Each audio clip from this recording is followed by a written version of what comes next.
अस्सलाम वालेकुम। Last class में हमने फ़िलॉसफ़ी को पढ़ा। फ़िलॉसफ़ी की ब्रांचेस कितनी हैं और कौन सी ब्रांच करिकुलम के कौन से कंपोनेंट से डील करती है, क्योंकि इससे सवालात पूछे जाते हैं और इम्कान है कि इससे सवाल और पूछे जाएं। आज हम उसी टॉपिक को और फर्दर कैरी करेंगे in order to build understanding of metaphysics, epistemology, axiology and their bearing on education. So, ध्यान से देखिएगा, the class is going to be very important for the aspirants who do not want to just memorize things. They want to understand. Well, metaphysics की जब हम बात करते हैं, like if it is philosophy, suppose here it's philosophy.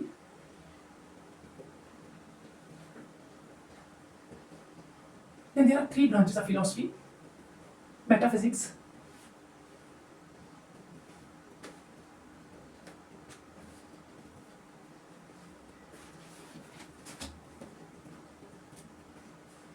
epistemology,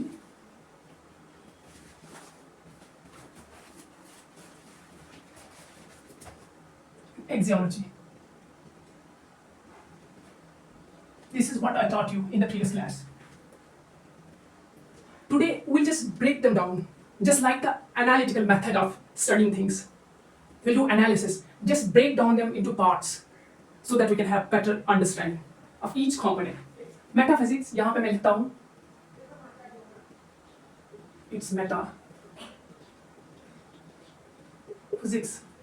Then metaphysics के अंदर हम यहाँ पर पहले क्या सवाल आप मेटाफिजिक्स में पूछते हैं, पहले ये ध्यान से सुन लें। जब भी आप उस एंटिटी की बात करते हैं जो बियॉन्ड सेंसरी एक्सपीरियंसेस है, like it is a marker and it's sensory experience, I can get this knowledge through my senses.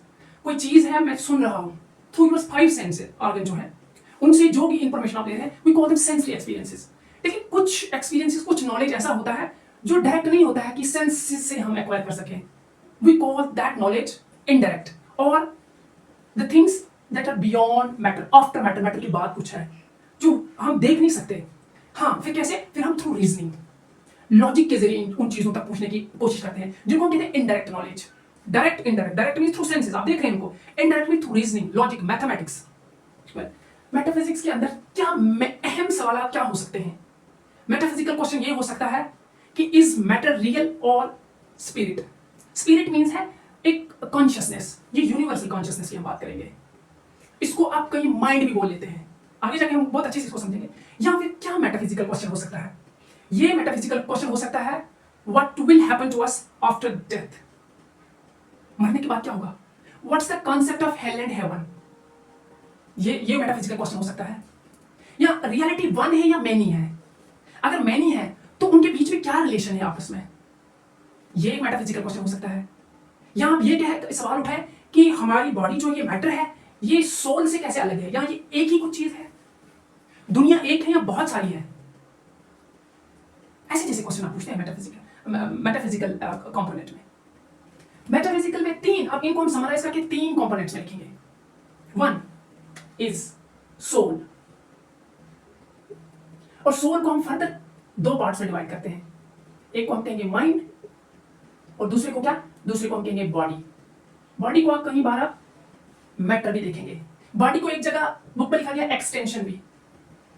ये माइंड को कहीं जगह आप कॉन्शियस भी देखेंगे और बॉडी को अनकॉन्शियस देखेंगे। दूसरा इसका जो मेन कंपोनेंट है, मेन पॉइंट हम बोल सकते हैं इसके अंदर जो आता है, वो हम देखेंगे सोल के बाद गॉड, गॉड के क्वेश्चन के बाद वर्ल्ड। ये अहम 3 चीजें हैं जिस पे हम रिवॉल्व करेंगे मेटाफिजिक्स को। Meta means, physics means matter and matter means after matter. Metaphysics is one of the branches of philosophy which deals with the concept which cannot be acquired through our senses. Soul. The soul has been divided into 2 parts, mind and body. Who says it? Descartes. You know, the person who says, I think therefore I am, बहुत बड़ी famous quotation है ये, philosophy में सुनी होगी। मैं सोचता हूँ इसीलिए मैं ये मानता हूँ मेरा existence है, otherwise I was doubting it. I had doubt कि जो मैं हूँ क्या मैं सच में हूँ, ये कोई illusion तो नहीं है। उसने कहा, इसको माइंड और बॉडी का कॉन्सेप्ट दिया। अब देखते हैं सोल में आपने माइंड और बॉडी का जो कॉन्सेप्ट दिया, माइंड आप किसको बोलेंगे? मतलब कोई ऑब्जर्वर है, आप ऐसा बताएं, आप कह रहे हैं कि दिस इज माई अचीवमेंट, ये मेरी कामयाबी है, यू आर हियर, ये पोजेसिव वर्ड आप यूज करें ना, माई, तो माई मीन्स क्या है, मेरा, तो वो मतलब अंदर है कोई एंटिटी जो कह रही कि मेरा। थिंक अबाउट इट, ऐसा नहीं कहते my pain, my pleasure, my achievement, my goal, हम ऐसा तो नहीं बोलते हैं कि गोल, अचीवमेंट, प्लेजर, माई, ये जो माई है इसको बोल रहे हैं कि माई कौन है, क्या है ये माई, ये माई को अगर हम लिखेंगे कि कोई हमारे अंदर कोई चीज है, मतलब जिसने परसेप्शन को स्टोर करके रखा है, मेमोरी, रीजनिंग, ये सब चीजें उसने स्टोर करके रखी है, एक कंटेनर है, उस कंटेनर में ये चीजें मिलेगी आपको।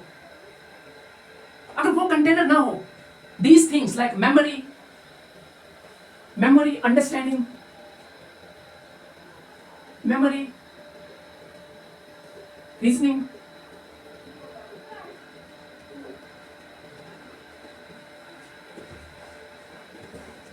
thoughts,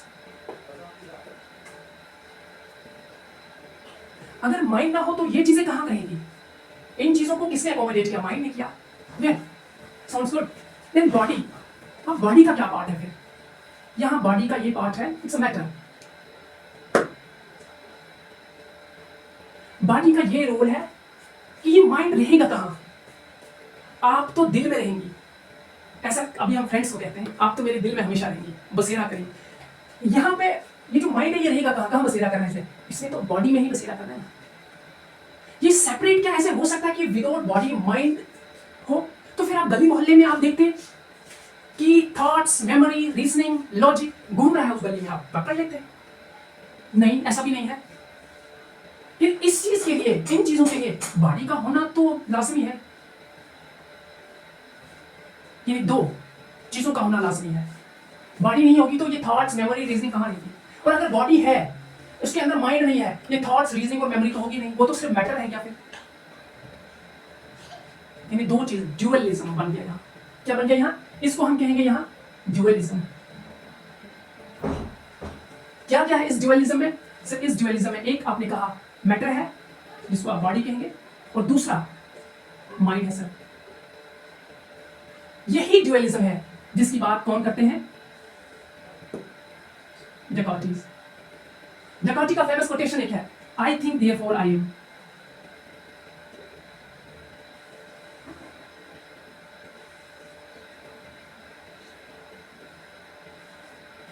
हमने मेटाफिजिक्स में क्या कहा? मेटाफिजिक्स, यहां पे मैं लिखता हूं, मेटाफिजिक्स को हमने कहा being, study of being and nature of existence.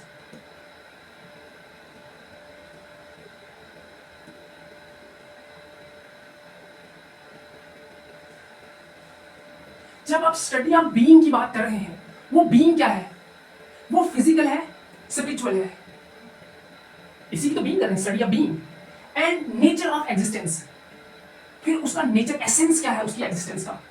फिर अगर हम ये मान के चलते हैं कि स्पिरिचुअल जो है वो बीइंग है, वो रियलिटी है, spirit is real as per idealism अगर हम मान लेते हैं, तो फिर उसका नेचर ऑफ एग्जिस्टेंस क्या है? एसेंस क्या है? हम एसेंस में कहेंगे उसका एसेंस वो इटर्नल है, एब्सोल्यूट है, पैश नहीं होती,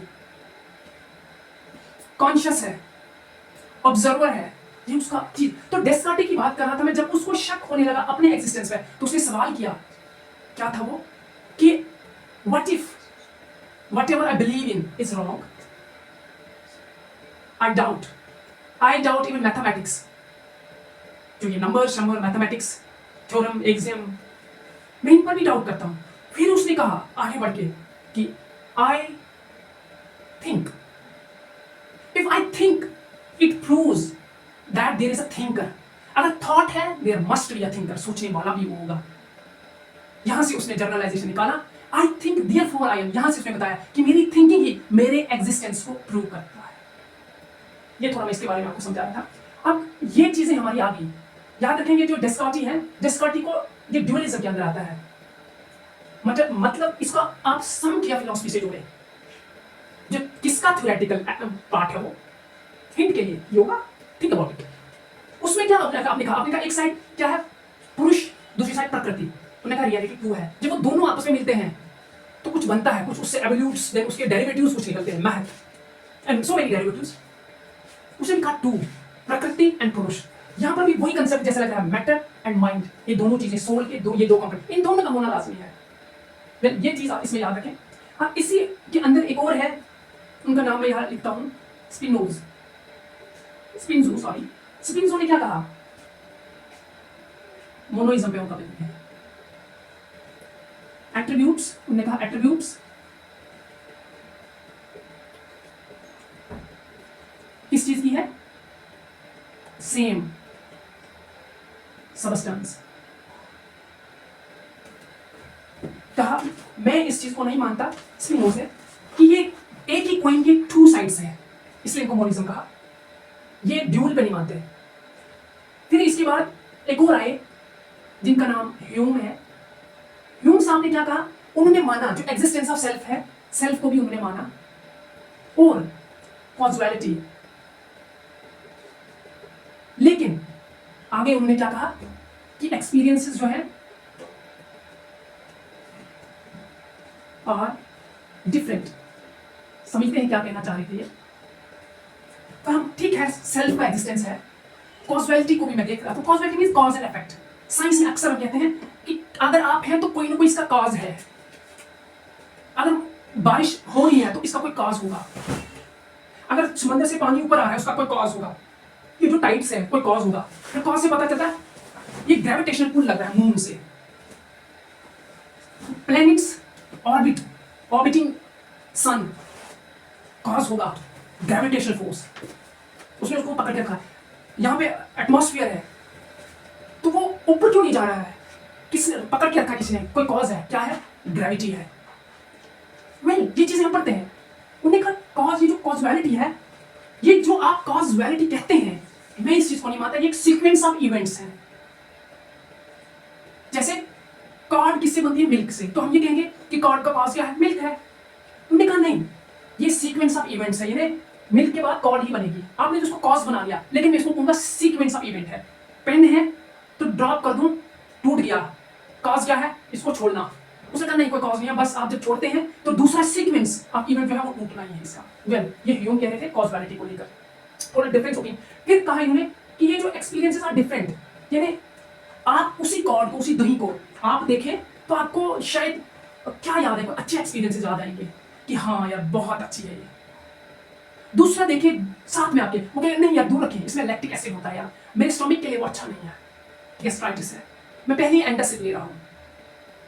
एक पर्सन, एक रियलिटी, एक object is perceived differently by different persons. मेरे तो कॉर्ड तो वही है, लेकिन एक उसको कह रहा नहीं ये बहुत अच्छी है, आहा खाने में बहुत अच्छा है, दूसरा कहते नहीं ये अच्छी नहीं है।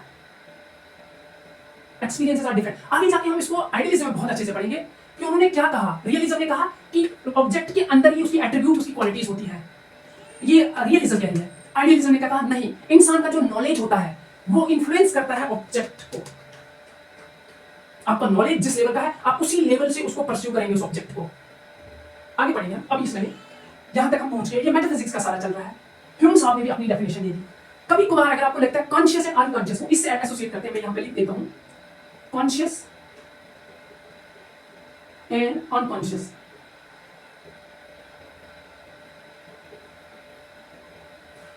कॉन्शियस एंड अनकॉन्शियस, ये conscious means mind, unconscious means matter, matter means जहां पे हमने बॉडी ले ली।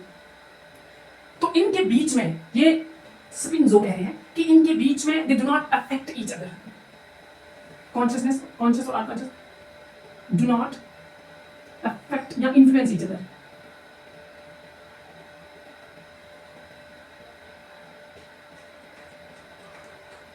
अगर एक साइड से आप ये बता रहे हैं एज पर डेस्कार्टी कि जो रियलिटी है वो ड्यूअल है, मैटर एंड माइंड, ये दोनों कंपोनेंट्स किसके हैं, सोल के हैं, दो पार्ट्स हैं, तो क्या ये फिर हम समझेंगे कि if anything happens to matter it will influence, it will affect mind.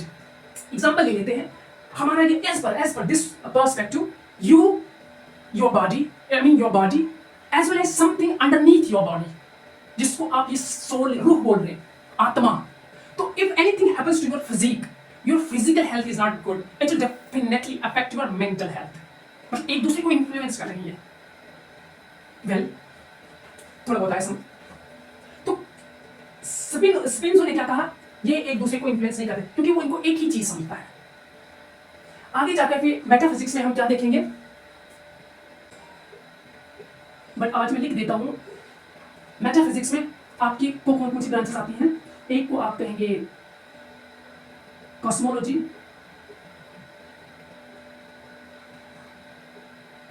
कॉस्मोगॉनी, ontology, astrology,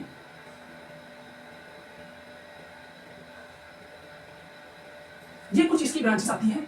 cosmology जब आप कहते हैं कॉस्मोस की स्टडी करना, यूनिवर्स जैसे गैलेक्सीज के बारे में आप कह रहे हैं, हेवनली बॉडीज के बारे में आप जान रहे हैं, मिल्की वे गैलेक्सी, आकाशगंगा हिंदी में हमने उसको बोल दिया। और क्या है, कोई अदर सेलेस्टियल हेवनली बॉडीज हैं, एक सैटेलाइट अर्थ की है, जुपिटर की कितने हैं, ऐसी ऐसी चीजों के बारे में आप यहाँ बात करते हैं। और ये कॉस्मोगोनी जब कहते हैं क्रिएशन ऑफ वर्ल्ड, ये मैंने लिख भी दिया है इसलिए यहाँ नहीं लिखूंगा। और ऑन्टोलॉजी मींस बीइंग, आप बीइंग की स्टडी कर रहे हैं, स्पिरिट, या बीइंग स्पिरिट है, मैटर है, या कोई और चीज है। इसी मेटाफिजिक्स को हम कहते हैं थ्योरी ऑफ रियलिटी। पूछा जाता है ये थ्योरी ऑफ रियलिटी, पहले भी बता चुका हूं मैं, थ्योरी ऑफ रियलिटी। और एपिस्टेमोलॉजी में इसको हम कहते हैं थ्योरी ऑफ नॉलेज, जो आगे देखेंगे हम। ये कुछ इसकी ब्रांचेस आगे। अब आगे जाकर हम किस पे आएंगे, गॉड पे आ जाते हैं। क्या क्वेश्चन इनके गॉड के बारे में रहते हैं, किस पर्सपेक्टिव से इस मेटाफिजिक्स में हम गॉड के बारे में पूछते रहते हैं। अब डिपेंड करता है आप कैसे ले रहे हैं गॉड के बारे में। यहां पे मैं लिख दूं गॉड। गॉड में हम क्या क्या पॉइंट्स यहां लिख सकते हैं कि हम गॉड के बारे में अगर पहले एम्पिरिसिज्म को ले लें, उनका क्या व्यू है। ये कौन है ये एम्पिरिसिज्म, वही एम्पिरिसिज्म जो वेरीफाइबिलिटी पे बिलीव करते हैं, कि जिन चीजों को हम वेरीफाई कर सकें, यानी सेंसरी एक्सपीरियंसेस पर बिलीव करते हैं। Beyond that they don't believe. इन्होंने कहा एम्पिरिसिज्म पर्सपेक्टिव से कि गॉड जो है वो no one has seen him, यहां कोई ऑब्जेक्ट नहीं है। Based on the experiences of religious person we say that there is a possibility of God's existence. लेकिन हमने कोई सेंसेस से कोई एज ऑब्जेक्ट की एज अ पर्सन किसी ने उसको नहीं देखा है। ये एम्पिरिसिज्म का व्यू है गॉड के बारे में। फिर आगे जाके हम जब बढ़े तो दूसरा पर्सपेक्टिव किसका आया यहां, प्रैग्मेटिज्म का। वो क्या कह रहे हैं प्रैग्मेटिज्म, प्रैग्मेटिज्म डिनाई कर रहे हैं। वो कह रहे हैं there is no God, there is no absolute eternal, कोई इटर्नल थिंग्स नहीं है। प्रैग्मेटिज्म ने ये कहा है कि the only thing that is permanent is change, only thing that is permanent is change, यानी चेंज होता रहेगा, चीजें स्टैटिक नहीं है, डायनेमिक है। और ये गॉड को नहीं मानते, कोई गॉड नहीं है, कोई इटर्नल वैल्यूज नहीं है, क्योंकि एवोल्यूशन, ये कह रहे हैं एवोल्यूशन होता रहेगा, इटर्नल कैसे मान रहे हैं आप। इनका ये भी आगे प्रैग्मेटिज्म में आप पढ़ेंगे कि what is reality, what is real. They are saying it depends on its practicability, depend on its utility, what works in your situation. अगर आपके लिए कोई चीज काम करती है, जैसे एग्जांपल दे दूं, एक वकील ने कहा किसी वो कथा में कहा कि गुरुजी मैं वकील हूं, मुझे झूठ बहुत बोलना पड़ता है, क्या करें मेरा पेशा ही ऐसा है। तो उसको आप बताएं नहीं सच सही है, तो उसके कॉन्टेक्स्ट में वो कहेगा फिर तो जज साहब मुझे लटका देंगे। उसके लिए वो वर्क करता है। मैं उसके पर्सपेक्टिव से बता रहा हूं, गलत तो ठीक क्या है, अभी उस पर वैल्यू जजमेंट पे नहीं आएंगे हम। उसके पर्सपेक्टिव से उसने कहा मेरे लिए तो वही है। आपके कॉन्टेक्स्ट में क्या सच है जो आपके लिए वर्क करे। कोई एब्सोल्यूट चीजें नहीं है। आगे जाके प्रैग्मेटिज्म के बाद कौन सा व्यू आया यहां पर, teleological, teleological view. Teleological view ने क्या बताया, टेलियोलॉजिकल क्या होता है, पर्पस। ये दुनिया क्रिएट की गई है, इसका कोई पर्पस है, टेलियोलॉजिकल व्यू। इसको आइडियलिज्म भी कहता है, कि रियलिज्म कहता है नहीं बस कोई पर्पस नहीं है, वो मैटर को मानता है और इसमें कोई पर्पस नहीं है। लेकिन जो आइडियलिस्ट है वो भी मानता है कि टेलियोलॉजिकल यानी इस दुनिया को क्रिएट करने का कोई पर्पस है। इसके अंदर हम देखेंगे क्या क्या चीजें आएंगी। एक तो आएगा थीज्म,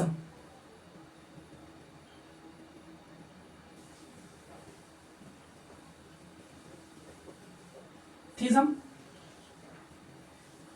देन उसके बाद ड्यूइज्म, पॉलीथिज्म,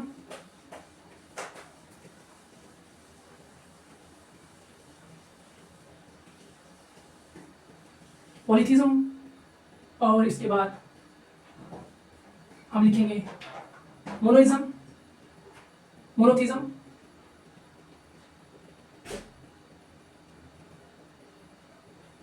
मोनोथिज्म के बाद हम यहां लिखेंगे पैंथिज्म,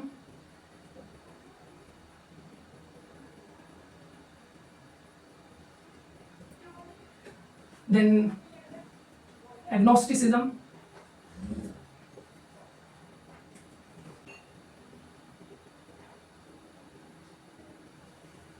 ये थीज्म मीन्स क्या?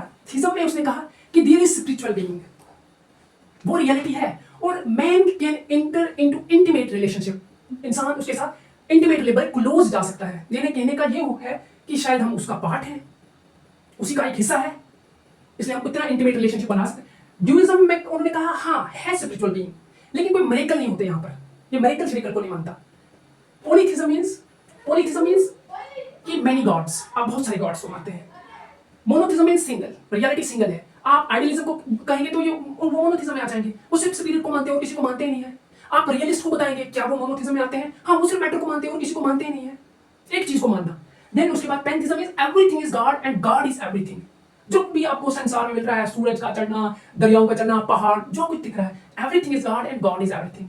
देन एग्नोस्टिसिज्म, एग्नोस्टिक जब वो कहता है, it means he says that I doubt that we can't get the absolute knowledge, उसको शक हो रहा है absolute knowledge पर, हम इसके बारे में पता नहीं चल सकता। और एथिज्म मींस यहाँ पे you are giving your perspective to deny the existence of God, यहाँ आप भरपूर कोशिश अटेम्प्ट कर रहे हैं ये बात साबित करें कि God does not exist। कई एग्जांपल मैं दे दूंगा, डिबेट पे आते हैं, वो जावेद अख्तर साहब हैं जिन्होंने मुफ्ती साहब, शमाइल मुफ्ती साहब से डिबेट किया था, वो एथिस्ट कहते हैं, या फिर जस्टिस मारखांडी काटजू, बड़े अपने उनको देखा होगा। एग्नोस्टिक मींस शक हो रहा है कि एब्सोल्यूट नॉलेज हमें नहीं मिल सकता, पूरा नहीं मिल सकता उसके बारे में। बट ये कुछ थे अंडर टेलियोलॉजिकल में अबाउट गॉड। अब इसके बाद हम क्या मेटाफिजिक्स में और इसके बारे में बात कर सकते हैं, वर्ल्ड की। अब वर्ल्ड का भी आ गया, ये दूसरा पार्ट था बेटा इसका, ये तीसरा आएगा। जब से वर्ल्ड की बात की तो वर्ल्ड क्या हो सकता है? वर्ल्ड हमारा किस किस में आएगा? ऐसे हो सकता है कि वर्ल्ड मोनिज्म हो सकता है, ड्यूलिज्म हो सकता है, मोनोइज्म, ड्यूलिज्म, या फिर प्लूरलिज्म हो सकता है। ये कुछ पर्सपेक्टिव हो सकते हैं। ये मोनोइज्म की जब इसने बात की तो कौन कौन सी चीजें इस मोनोइज्म में आएंगी? मोनिज्म में हम आइडियलिस्ट को रखते हैं, और इसमें कौन आएगा? मटीरियलिस्ट भी आ जाएंगे, क्योंकि वो भी एक ही चीज को मानते हैं।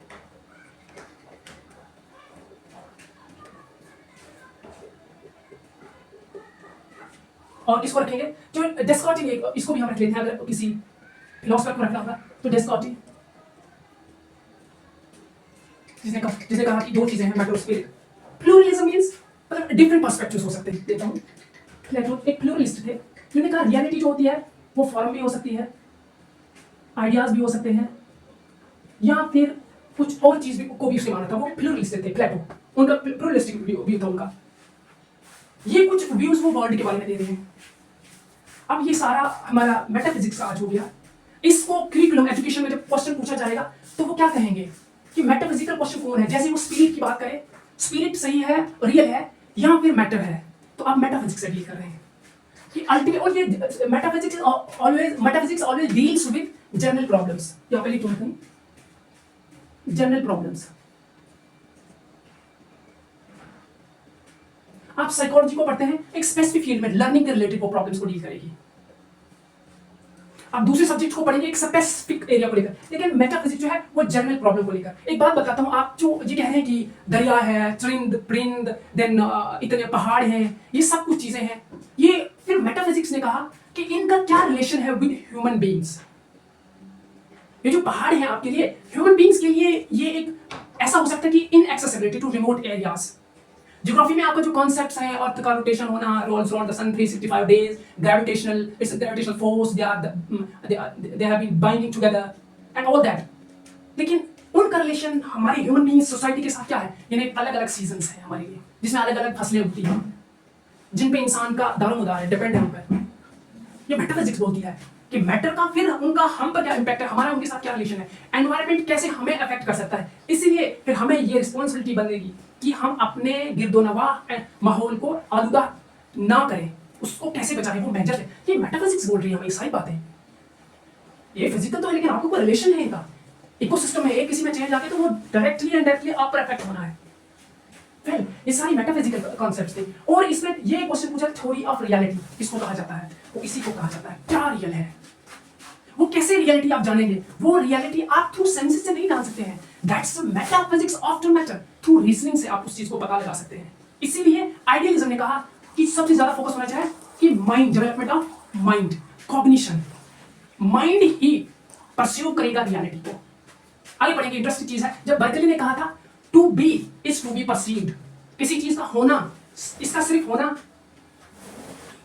कोई इसका मकसद नहीं जब तक नहीं इसको कोई देखे, परस्यू करे, यानी कोई नोवर होना चाहिए जो उसको देखे, अदरवाइज इसका कोई एग्जिस्टेंस नहीं है। आइडियलिज्म में पढ़ेंगे, बड़ा इंटरेस्टिंग कांसेप्ट है। यानी ग्रेविटी, ग्रेविटी क्या थी? कोई नहीं, कोई वो रियलिटी थी नहीं। आइडियलिज्म की पर्सपेक्टिव से बता नहीं, वो तब रियलिटी बनी जब न्यूटन ने उसको जाना। प्लैनेट्स, मून पे क्या क्रेटर्स हैं, जब पता ही नहीं था तो कोई रियलिटी नहीं थी, यानी चीज तो थी वहां, उसको परस्यू जब किया फिर ही वो रियलिटी। ये आइडियलिज्म कहते हैं, ये आइडियलिज्म वाले कहते हैं। रियलिज्म इसको फिर कॉन्ट्रडिक्शन कर देगा। इतना काफी है मेटाफिजिक्स के बारे में। अब आगे बढ़ते हैं, हम किस पे आते हैं? एपिस्टेमोलॉजी पे। इसका ये जो, हाँ यस, अगर ये सवाल आ जाए कि जो गोल्स एंड ऑब्जेक्टिव्स हैं वो कहां से निकलते हैं हमारे, मेनली जो डिटरमिन गोल किया जाता है ना, मेटाफिजिक्स यानी जनरल प्रॉब्लम से ये डील करती है। एक सवाल पूछा गया डिबेट में कि डायनासोर का पता नहीं चला हमें, डायनासोर का जिक्र नहीं है कुरान में, इसलिए कुरान कोई मतलब, उन्होंने कुरान को कहा कि उसकी कोई यूटिलिटी नहीं है, क्या यूज है इसका डायनासोर। तो डिफेंड करते हुए अपने आर्गुमेंट्स को ओपोनेंट ने कहा कि मैथमेटिक्स में साइकिल चलाने का जिक्र नहीं है, तो फिर मैथमेटिक्स वो एक यूजलेस किताब है क्या? नहीं। यानी कहने का मतलब है कि मेटाफिजिक्स जो है ये general problem, philosophy general problem से डील करेगी, छोटी मोटी चीजों से नहीं, कपड़े कैसे लगाने, साइकिल कैसे चलानी है, जनरल प्रॉब्लम से डील करेगी। ये गोल्स एंड ऑब्जेक्टिव्स अगर आप कहेंगे मेटाफिजिक्स डील करती है साथ। और जो फिलॉसफी ऑफ एजुकेशन आप पढ़ते हैं, और educational philosophy, philosophy of education goal देखती है, एजुकेशन को क्या है आपका गोल, ये था जो इसे रिलेट करता है। अब हम आगे बढ़ेंगे एपिस्टेमोलॉजी वाला part. Hope you understood different perspectives.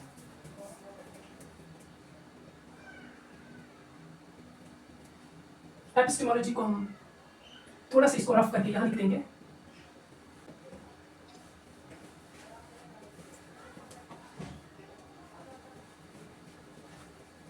Epistemology क्या कहती है? एपिस्टेमोलॉजी का नजरिया, एपिस्टेमोलॉजी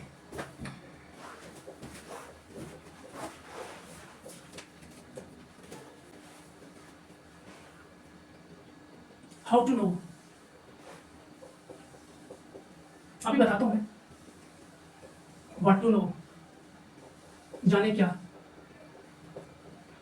सोर्सेज ऑफ नॉलेज,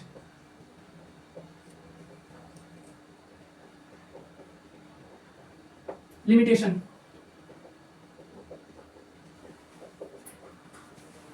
आइए एपिस्टेमोलॉजी, ये वही एपिस्टेमोलॉजी है जिसको हमने कहा theory of knowledge.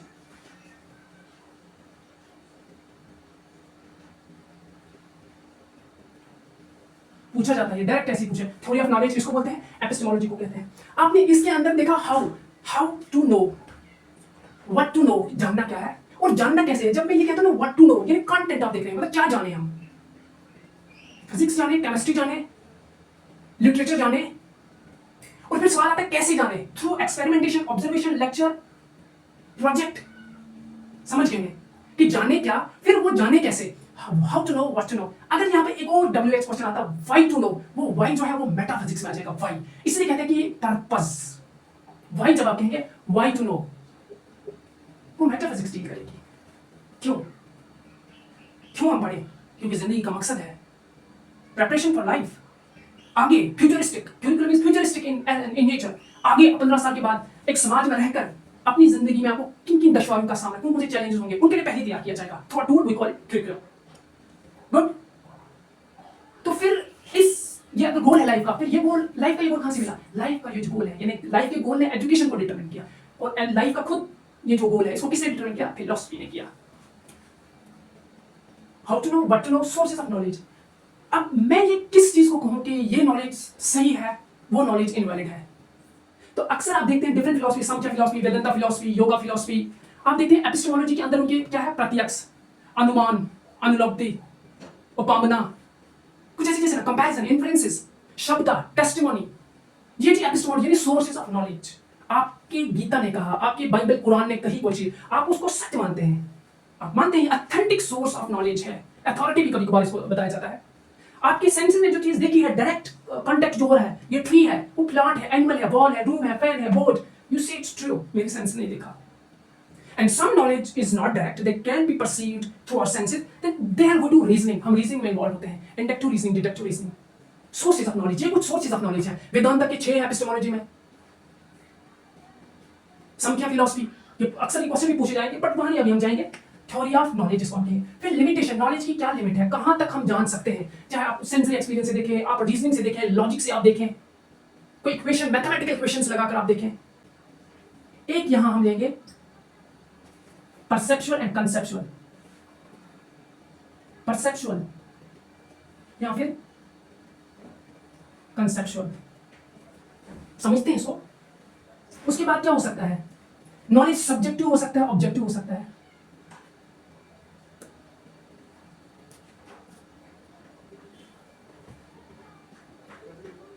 अनप्रोपोजिशनल,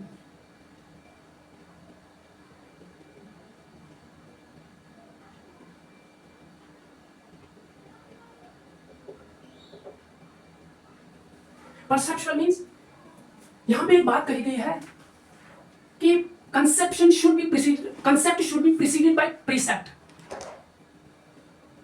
otherwise the idea और वर्ड इज एम्प्टी। समझते हैं इसको? पहले यहां लिखते हैं कंसेप्ट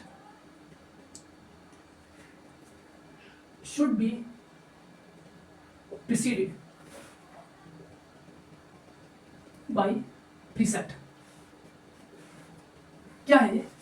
अदरवाइज द वर्ड और आइडिया इज एम्प्टी। मतलब जब आप कोई चीज देखते हैं, आप बाजार जा रहे हैं, तो you came across certain objects, physical objects.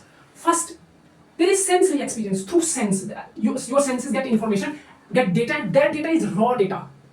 After getting the raw data, you organize it, that becomes perception, and then you build a concept. आपने देखा वो अलग अलग कंपोनेंट्स देखे हैं, ये ब्रांच है, ये तना है, स्टेम है, ये रूट्स है उसके, है ना, ऐसे जैसे शाखें बड़ी खुली खुली है।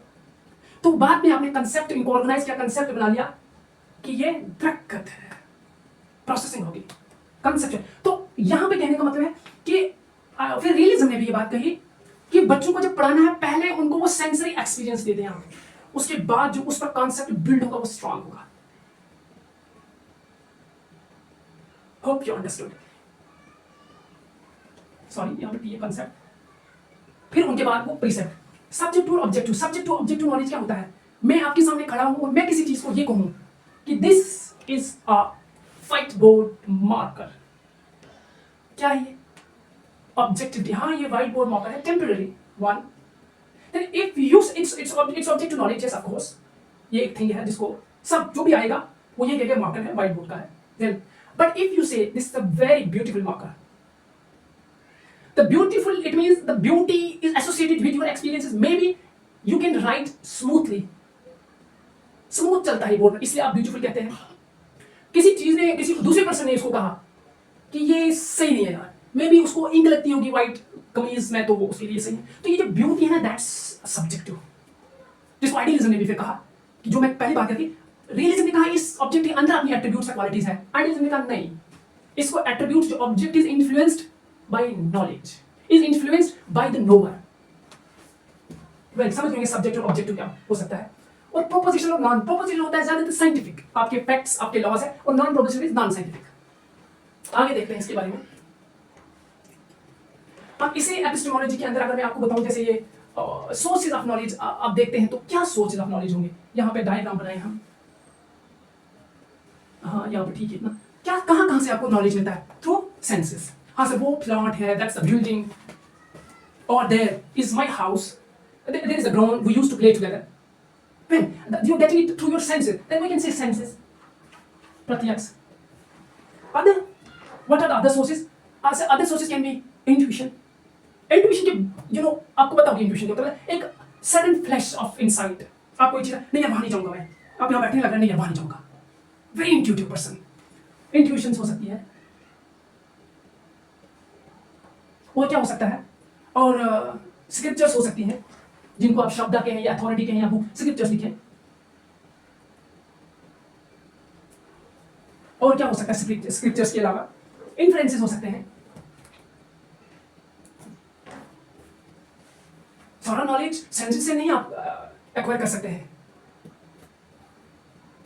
ग्रेविटी सेंसेस से किया उसने एक्वायर नहीं. देन और क्या हो सकता है यहाँ पर? रेवलेशन हम लिखें, स्क्रिप्चर्स में आता है, लेकिन चलो यहाँ पे हम रेवलेशन लिख लेते हैं. कितनी किताबें? कुरान, ज़बूर, इंजील, तौरात. आसमान से आई ये किताबें, दैट्स रेवलेशन. प्रॉफिट्स को ये रेवलेशन दी थी. और क्या हो सकता है? कंपैरिजन.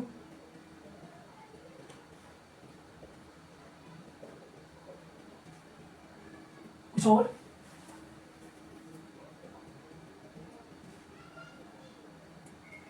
ट्रेडिशन हो सकता है. एक गुडलाइट्स मॉडल में हमने पढ़ा था कन्वेंशनल विजडम. वो क्या बता रहे थे? इंटेलेक्चुअल पीपल हैं जिन्हें उस काम में फील्ड किया कहीं साल, रिटायर हुए, उसमें एक्सपीरियंस है, उनसे ले लो आप करिकुलम बनाने में, उनको कंसल्ट करो, स्टेक होल्डर उनको. ट्रेडिशन. देन उसके बाद कुछ और होगा तो आप यहाँ पे लिख दें. ये कुछ सोर्सेस थे. अब नेक्स्ट इसके आगे हम किस पे जाएंगे?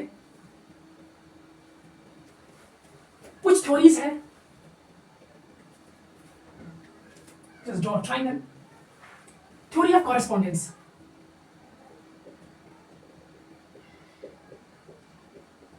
Correspondence theory. Consistency theory. Then यहाँ पे क्या आएगा? Intuition. मैं आपको बताता हूँ ये क्या है.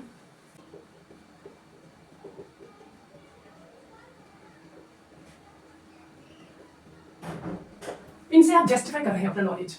ये तो थ्योरी ऑफ कॉरेस्पॉन्डेंस है. थ्योरी ऑफ कॉरेस्पॉन्डेंस में यही कहा कि पहले आपका परसेप्चुअल नॉलेज होना चाहिए, उसके बाद वो कंसेप्चुअल बनेगा. पहले उसको जो जैसे आप सॉरी मेरे कहने का ये मतलब है कि जैसे आप कहीं जा रहे हैं, थ्योरी का नॉलेज दे रहे हैं, आप प्लांट्स के बारे में कुछ पढ़ाते जा रहे हैं बच्चों को, या कि जू के बारे में आप पढ़ा रहे हैं, तो फिर वो थ्योरी जो है that should be supported by actual experiences. Students को वहाँ विजिट कराएं, वो एक्चुअली वहाँ देखें. वो कह रही है थ्योरी ऑफ कॉरेस्पॉन्डेंस. सिर्फ थ्योरी नहीं, उनको जाकर वो एक्सपीरियंस भी करवाएं, देखें वो. Then consistency theory means if you that the ideas should not be contradictory. आप कह रहे हैं all men are mortal. Sham is a man. So therefore Sham is mortal. यहाँ पे contradiction नहीं होनी चाहिए कि शाम हम ऐसा बता दें कि सारे men mortal है, शाम is a man. नीचे conclusion के एक्सेप्ट शाम नहीं, शाम immortal है. तो facts के बीच में आपस में contradiction नहीं होनी चाहिए. ये कह रही है consistency theory. Then intuition का आपको पता है, मैंने बताया. Then authority से भी आप जस्टिफाई कर सकते हैं नॉलेज सही या नहीं. वही जो मैंने जैसे कि आपके यहाँ पे गीता लिख दूं मैं, बाइबल है, कुरान है, गुरु ग्रंथ साहिब है. देन pragmatism मींस यहाँ कैसे आप देखेंगे कि does it actually work in my context. क्या ये मेरे जिस सिचुएशन में मैं हूँ, क्या ये वहाँ रियली काम करता है या नहीं. अगर करता है that's true, otherwise it's not true. आप ये सेटिंग करें मोबाइल फोन की, you will get 200 subscribers. You went to setting, then turned on home page and all that, but you didn't get 200 subscribers, and for that it's not true for you. It didn't work for me. It's untrue. Intuition का बता दें. अब आगे जाकर इसमें हम सीधा एक पार्ट पे आ जाएंगे जो ये लास्ट पार्ट है, that's axiology. इसको थोड़ा ऑफ करके मैं यहीं लिखता हूँ so that we can have a summary of the class,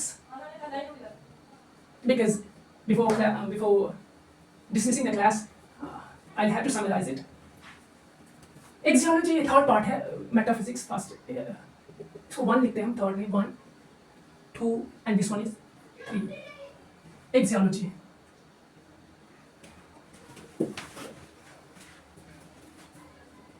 तीन ब्रांच में कहा था अलग अलग. Aesthetic, then logic. ये एथिक्स क्या है? When you talk about ना value orientation, you talk about values. No, we must have sympathy, empathy, cooperation, tolerance, coexistence. We should be kind to others, helping. ये सारी वैल्यूज आती हैं। और जब वैल्यू की आप बात करें तो वो एक्सियोलॉजी से डील करेगा। आप कह रहे हैं वैल्यू एजुकेशन होनी चाहिए, यहां पर ही रियलिज्म को क्रिटिसाइज भी किया गया। कहा कि ठीक है आप तो ऑब्जेक्टिविटी करते रहे, लेकिन समाज में सोसाइटी में रहने के लिए वैल्यूज का होना बहुत जरूरी है। कॉर्पोरेशन कहां से आएगा, कोएग्जिस्टेंस कहां से आएगा, रिस्पेक्ट फॉर डाइवर्सिटी कहां से आएगा, वो तो वैल्यूज से आएगा ना। और आज भी हम वैल्यू एजुकेशन की बात करते हैं। एथिक्स में क्या आएगा, what's good and what's bad. Logical perspective से आप ये चीज बता रहे हैं।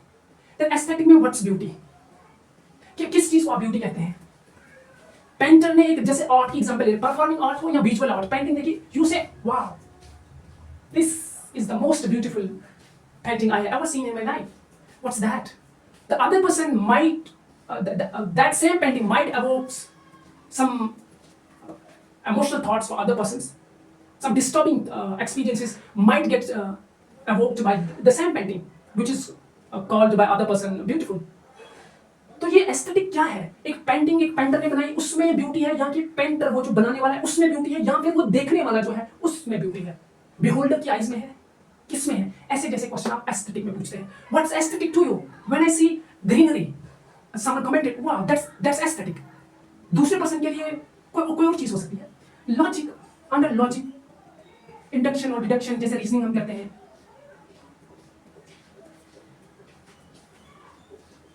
सारा नॉलेज साइंस से नहीं आ सकता है, फिर आपके पास रीजनिंग, इंडक्शन और डिडक्शन। याद रखिए इंडक्शन इज साइंटिफिक मेथड्स होते हैं, रियलिज्म है या साइंस जो पढ़ते हैं उस वो इंडक्शन के बेस पे होता है। छोटी छोटी चीजों को हम एनालाइज करते हैं, उसके बाद हम कंक्लूजन पे आते हैं। आप इंट्रिंसिक बोल सकते हैं, classification, it's hot. Intrinsic, it can be extrinsic. Then subjective, objective. Sorry, I said beauty. It's not beauty. It's values.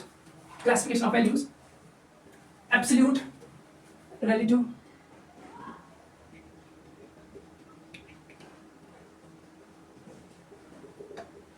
ये वैल्यूज आ। सब्जेक्टिव मैंने बता दिया, ऑब्जेक्टिव, एब्सोल्यूट और रिलेटिव का समझे। वो इससे अगर किसी चीज को आप इटर्नल मान रहे हैं ना, सत्यम शिवम सुंदरम, अगर वो इटर्नल है तो वो एब्सोल्यूट वैल्यूज है। इसी पे प्रैग्मेटिज्म ने कहा नहीं, कोई चीज एब्सोल्यूट नहीं है, because truth is relative. Relative कहने का मतलब है it depends on time, space and the situation. आप एक किताब पढ़ रहे हैं, गीता, कुरान पढ़ रहे हैं या कोई और चीज पढ़ रहे हैं, that's reading that book is मतलब इज अ होली थिंग जो हर एक करता है। लेकिन वही सेम बुक अगर आप एग्जाम से पहले 2, 3, 4 दिन पढ़े तो क्या वो चीज सही मानी जाएगी?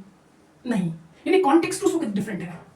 यहां पर है ग्रेविटी, चीजें नीचे आ जाएंगी, ग्रेविटी फोर्स। लेकिन वही अगर आप उसका कॉन्टेक्स्ट बदल दें, उसकी सिचुएशन स्पेस बदल दें, मून पर जाएं, जब वो जो नासा की साइंटिस्ट गई थी मून पर, आर्टेमिस 2 मिशन जो उनका था, उसने माइक्रोफोन ऐसे डाला था तो वो हवा में ही रहा था, वहां तो है नहीं ग्रेविटी। तो वही तो कह रहे हैं pragmatism, that's related to space, time and situation. वहां का स्पेस, वो जो जगह थी वो अलग जगह है, वहां पे चीजें नहीं चलेंगी, वहां ग्रेविटी नहीं लगता। Hope you understood it, that it is truth is relative, depends on time, situation. ये कुछ अब होलिस्टिक व्यू मैंने देने की कोशिश की, और इसमें एग्जामिनेशन पॉइंट ऑफ व्यू से मैंने बता दिया, ऐसा सवाल पूछे तो एपिस्टेमोलॉजी से डील करेगा, सोर्सेज एपिस्टेमोलॉजी। और जब भी वो वैल्यू की बात करें तो वैल्यू किसके पार्ट से, ऐसा क्वेश्चन आ सकता है कि वो एक्सियोलॉजी से करता है। एक्सियोलॉजी की ब्रांचेस भी पूछ लेता है, वो क्या क्या है, याद रखें इनको। एथिक्स है, एस्थेटिक ज्यादातर ये अलग है एक जगह, लेकिन कहीं किताबों में इसको इसे अंडर ही डाला है। देन क्लासिफिकेशन ऑफ वैल्यूज, थोड़ा वैल्यूज के बारे में भी याद रखें, इंट्रिंसिक, एक्सट्रिंसिक, सब्जेक्टिव, ऑब्जेक्टिव, और भी कहीं जैसे सोशल वैल्यूज होती हैं, यूनिवर्सल कुछ वैल्यूज होती हैं। एपिस्टेमोलॉजी में सोर्सेज मैंने बता दिया, नॉलेज क्या होता है। देन एक I arrange that one, that concept should be preceded by precept. पहले इसको दिखानी चीजें, फिर उसके बाद हाँ वेल इसमें ड्यूअलिज्म मैंने बताया, डेस्कार्टेस ने कहा, ये संख्या फिलॉसफी जो पुरुष और प्रकृति की बात करें बिल्कुल वैसे जैसा मिलता है ये इनका, ये चीज है। I think therefore I am, क्योंकि इसको अपने एग्जिस्टेंस पे डाउट था, क्योंकि वो फिलोसफर है, वो उसका क्रिटिकल माइंड है, वो क्वेश्चन पूछेगा, वो चीजों को एट फेस वैल्यू नहीं लेगा, इसलिए उसने खुद पर डाउट किया। Then being and nature of existence, soul, God, world types, ये सब कुछ वाई की डील करता है, मेटाफिजिक्स के साथ। हाउ एंड व्हाट जो है वो एपिस्टेमोलॉजी के अंदर आता है। और इसमें एक्सियोलॉजी जो है, एक बात ये याद रखें, ये नॉर्मेटिव साइंस है। कौन सी साइंस? Normative science. एक होता है नॉर्मेटिव साइंस, दूसरा होता है डिस्क्रिप्टिव। ये नॉर्मेटिव में क्या है? नॉर्मेटिव में you are talking about values, मतलब ought to be, how the society ought to be, यानी शुड टू बी, कैसी होनी चाहिए। और यहाँ पर जैसे फिलोसफर की, हम डिफरेंट फिलोसफर की हम फिलोसफी पढ़ते हैं एजुकेशन में, हम पढ़ते हैं उन्होंने क्या बताया, दैट्स इट। लेकिन उन्होंने बताया कि कैसी होनी चाहिए एजुकेशन, आर ऑन डेवलपमेंट एक ने कहा, तो that's why it become normative. हाँ, प्रिस्क्रिप्टिव भी इसको हम कहते हैं, या रिट्रोस्पेक्टिव कहते हैं हम इसको, प्रोस्पेक्टिव नहीं, इसको रिट्रोस्पेक्टिव भी हम कहते हैं। देन कंजर्वेटिव भी हम उसको कहते हैं, प्रोग्रेसिव नहीं या कंजर्वेटिव, ये चीजें याद है, ये नॉर्मेटिव साइंस के अंदर आता है, यानी ये वैल्यूज होनी चाहिए। फिर उनके लिए मीन्स क्या होंगे अचीव करने के लिए, फिर एंड्स क्या होंगे, वो हम दूसरी किसी क्लास में पढ़ेंगे। बाकी I think it's enough. If you like my class, last part रोज की तरह, अगर आपको मेरी क्लास अच्छी लगी, इससे कोई चीज़ सीखने को मिली, तो ज़रूर लाइक कीजिएगा, कमेंट कीजिएगा और अपने दोस्तों तक ज़रूर पहुंचाइएगा इसको। मैं नया एडुकेटर हूँ, अगर कहीं चीज़ में कोई कमी रही हो समझाने में, तो आप सलाह भी दे सकते हैं कमेंट सेक्शन में। शुक्रिया, शुक्रिया देखने के लिए।